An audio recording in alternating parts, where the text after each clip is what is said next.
Niye hano mwese, amazina yanjye nitwa Niyonzima Jean Claude. Umuvugo wanjye witwa Garuka iwacu mu Rwanda.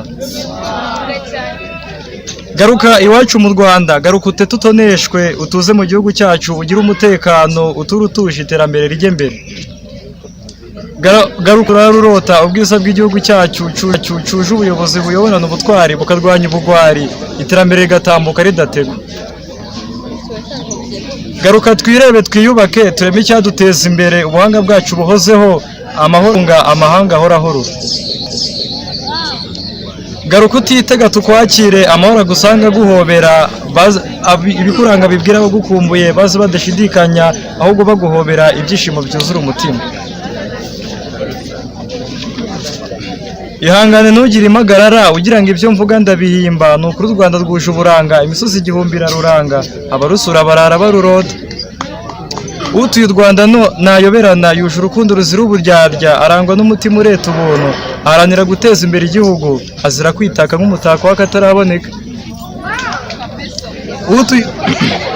Ibibondo biratemba itoto, amatara atatse imihanda, amatara atemba u Rwanda, amahoro aganje amahane, iterambere riratambuka ridategwa. Sinibagiwe umuco wacu, abahanga mu guhanga ibihangano, imijyi ijyanye n'amajyambere, ubumenyi buhamye mu myigire, imvura iragwa imyaka ikera. Garuka iwacu mu Rwanda, utuze utunge utekane, nta kigutera umutekano muke, umuhoro wacyashywe n'amahoro, ubungubu umutekano uratemba, abanyarwanda bahorana amahoro.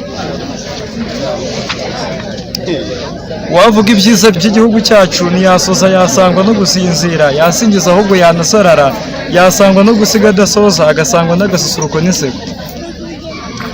Ndashoje ariko nyishonje, nkomeje nabongera amerwe, reka mbashime mbasezere, mbakumbuze ubw'imisozi igihumbi, muharanire amahoro murwanya amahane, intsinzi itsemba itsinzwi, igihugu cyacu gitera imbere. Yari umusizi usiga ubasura bakamurata gusengera. Niyonzima Jean Claude.